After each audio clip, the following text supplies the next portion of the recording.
Blessings and welcome to the path to freedom and this beautiful space of us setting ourselves free to soar, free to be in ever expanding love and joy and peace and harmony, free to allow for the next great and grand version, continuously allowing for the next great and grand version of whom we are to emerge, to well up from within us, to come into demonstration in us and through us. My name is Daniel Roquillo, and I want to thank you as always that you're choosing to join me, that you're actually choosing. I mean, out of the infinite number of choices available to us in any given moment, close to infinite at least, you're choosing to make this choice. And for that, I'm very grateful and honored and privileged. So today we are exploring, so we're not only setting ourselves free to be, but we're also setting ourselves free from. And one of the things that we get to set ourselves free from is the sense of not being enough, a sense of fear and worry and doubt. And recently I had a conversation with an individual that were expressing a lot of fear and a lot of self-doubt. This individual, he is about to move into a space through which he's not moved through before. He's being called to allow for a greater, a grander, a more luminous, a more vibrant, a more magnificent expression of who and what he is to emerge. And he realizes, but he still is experiencing a lot of fear and worry around this. And how he chooses to give voice to this is by saying that, what if I can't do it? What if I can't do it? And so we got to have a beautiful conversation around what it means to be a spiritual being, what it means to be a unique, perfect, whole, and complete emanation of spirit, what it means to be God ising itself and doing itself in us and through us. And what it means is that we're not doing anything. There is no I separate from spirit. This loving presence that I choose to call God or spirit, it is the only thing there is. The one power, the one mind, the one intelligence, the one source of everything. It is a loving presence that is fully present, that is being itself, expressing itself, doing itself in us and through all of creation, every space, every place, every being, every object.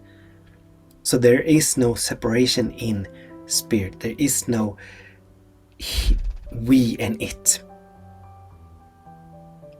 It is only it as us, in us, through us. We are it. It is what we are. So there is only oneness in God. So, and obviously we can cut ourselves off from the conscious realization of that oneness, but we cannot ever cut ourselves off from the oneness. The oneness is always there.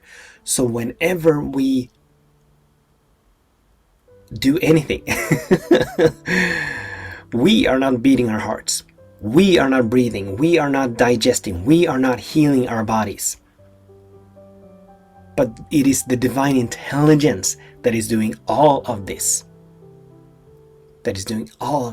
So whenever we move into as in this individual's case, a creative endeavor, a new creative space, first of all, that the idea or the vision or the intention that this individual caught and that we all catch from time to time, these are divine seeds. These are divine seeds planted within our consciousness. And just like if we were to plant a lilac seed in the ground, we would not have to do anything for that seed to begin to unfold and to expand into the lilac bush or the lilac hedge or whatever it is destined to become. But within the seed, inherent within any seed, is the highest possibility for that seed, and every seed has a life of its own, meaning that it has everything it needs. It has everything it needs. A seed planted in the ground doesn't take anything from the ground. Granted, yes, the conditions for that particular seed, be it a lilac seed or a rose seed or a sunflower seed or tomato seed or apple seed or whatever kind of seed, the conditions need to be right. Like a palm tree would not flourish in Alaska, perhaps. A palm tree would not make it through the winter here in Sweden. So the conditions need to be right and ripe for the seed.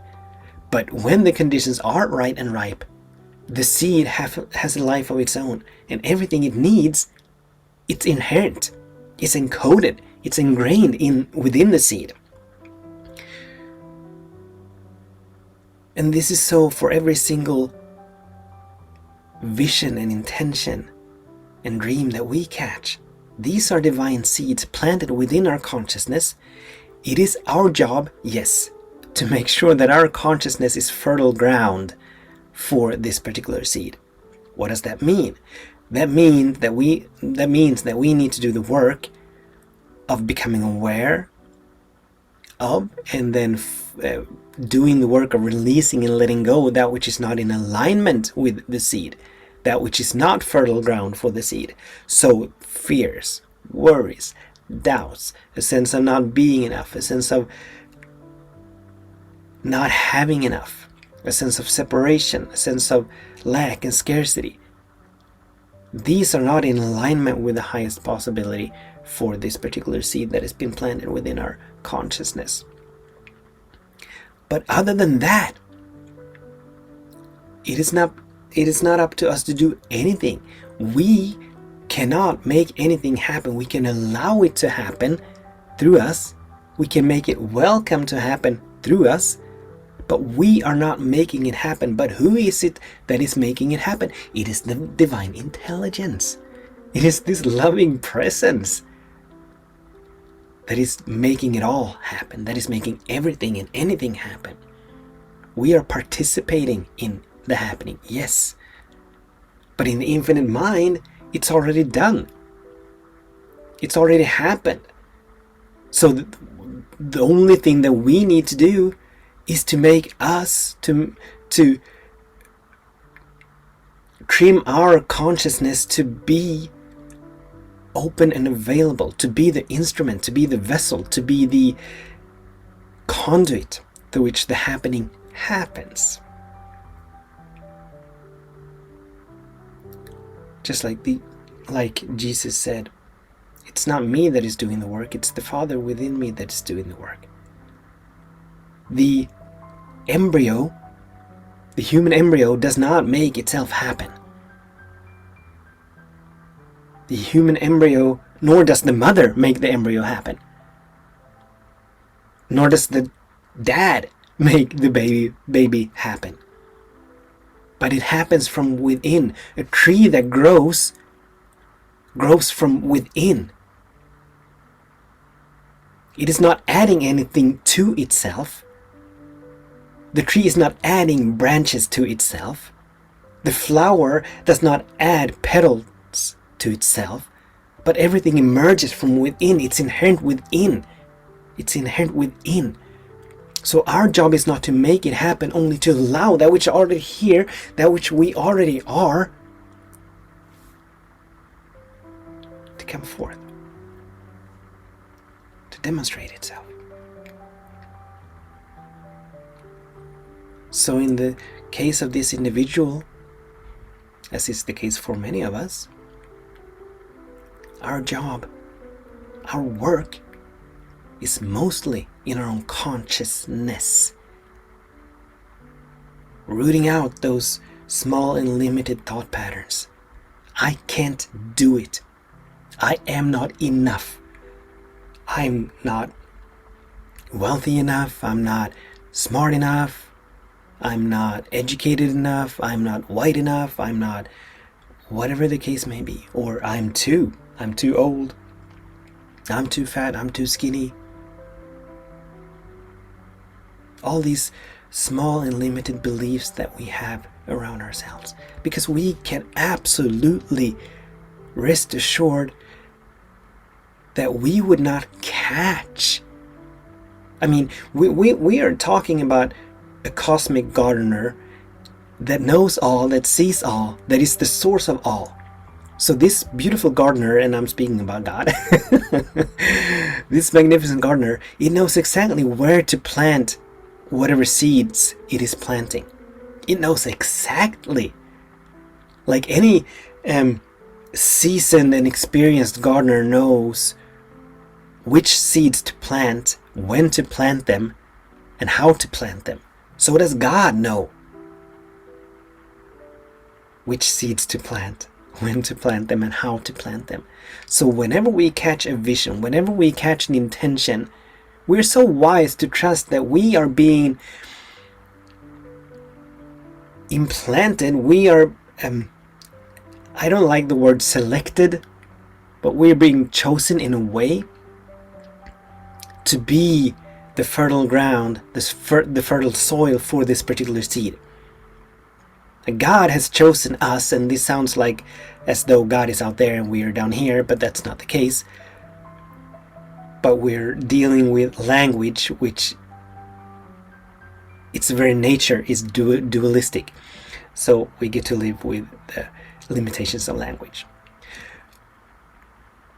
But as in the case of this individual, he would not have caught this idea had God not seen it fit for him to be the fertile soil, to be the fertile ground for this seed.